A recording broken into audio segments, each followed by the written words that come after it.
Assalamualaikum warahmatullahi wabarakatuh. Perkenalkan, nama saya Reza Renaldi Azza. Nah, di sini saya akan memaparkan secara singkat mengenai analisis industri dari PT Garuda Indonesia.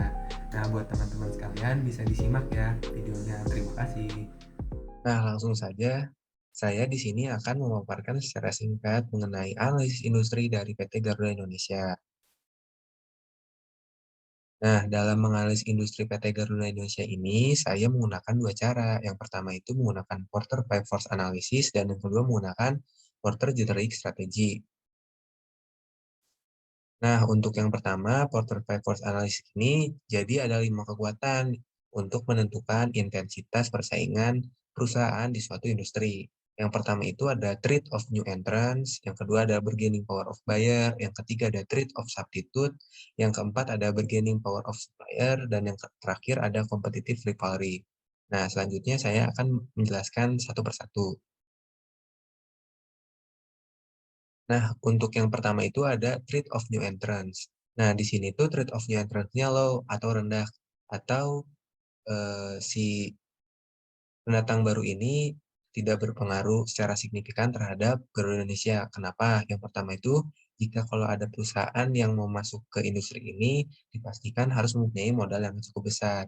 Biasanya modal yang cukup besar ini untuk biaya produksi atau flight operation, seperti pembelian dan sewa pesawat, terus sewa bandara, terus pembelian bahan bakar, tiket, dan promosi. Nah, yang kedua itu sebenarnya si Garuda Indonesia ini sudah dipercaya oleh konsumen. Kenapa? Karena bisa dilihat dari pelayanan, terus fasilitas, serta kenyamanan, keamanan yang diberikan oleh Garuda, sehingga dapat dipastikan pendatang baru itu susah bersaing dengan Garuda Indonesia. Nah, yang ketiga itu adanya regulasi dari pemerintah. Nah, sebenarnya tuh untuk akses raw material tuh udah ada supplier masing-masing, tetapi dari segi dukungan pemerintah itu cukuplah sulit dikarenakan Garuda Indonesia sendiri adalah salah satu BUMN dan secara langsung diawasi oleh pemerintah. Nah, lanjut ke yang kedua itu ada bargaining power of supplier. Nah, di sini tuh analisisnya high atau tinggi. Kenapa? Kenapa? Karena yang pertama itu suplai produk utama tidak dapat disubstitusi. Nah, suplai produk utama ini seperti bahan bakar, yaitu aftur. Nah, kan kalau pesawat hanya pakai aftur. Nah, jadi tidak ada barang substitusinya. Nah, yang kedua itu suplai produk didominasi oleh sedikit supplier.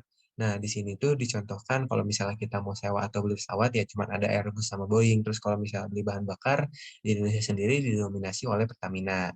Nah, yang ketiga itu produk supplier sangat penting bagi Garuda atau Garuda ini sangat bergantung pada suppliernya.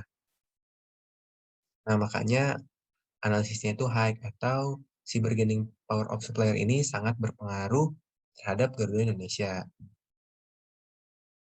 Nah, yang ketiga itu ada bargaining power of buyer. Di sini tuh analisisnya medium atau cukup berpengaruh lah terhadap Garuda Indonesia atau terhadap di industri ini.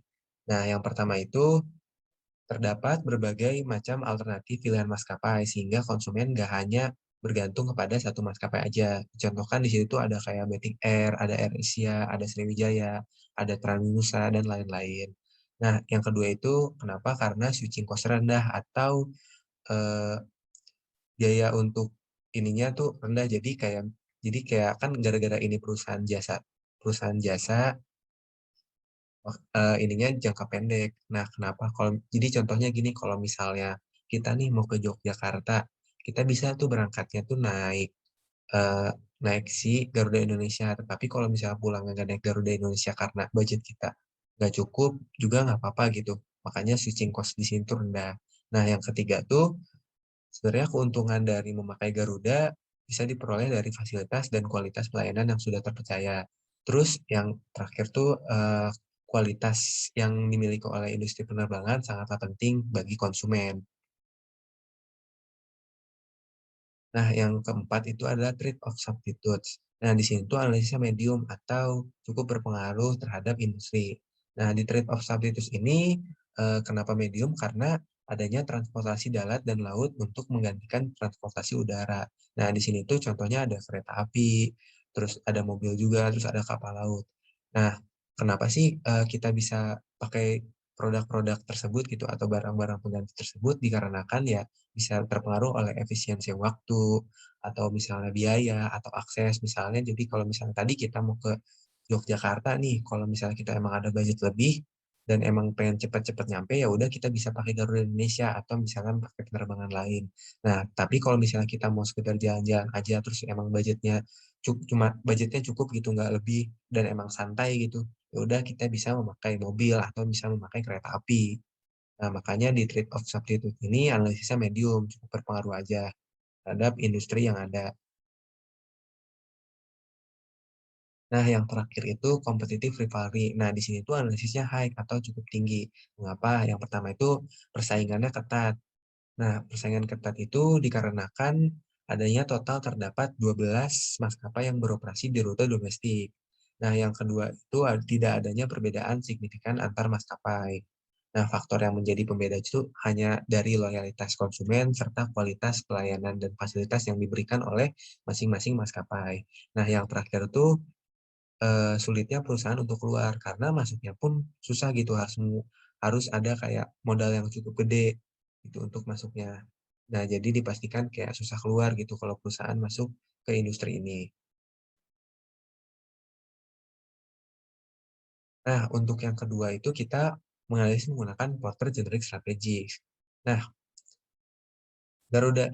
Nah, di sini tuh kita memakai diferensiasi strategi. Kenapa? Karena Garuda Indonesia menggunakan strategi ini dikarenakan segmentasi customer berbasis pada kualitas yang diberikan bukan kepada harga.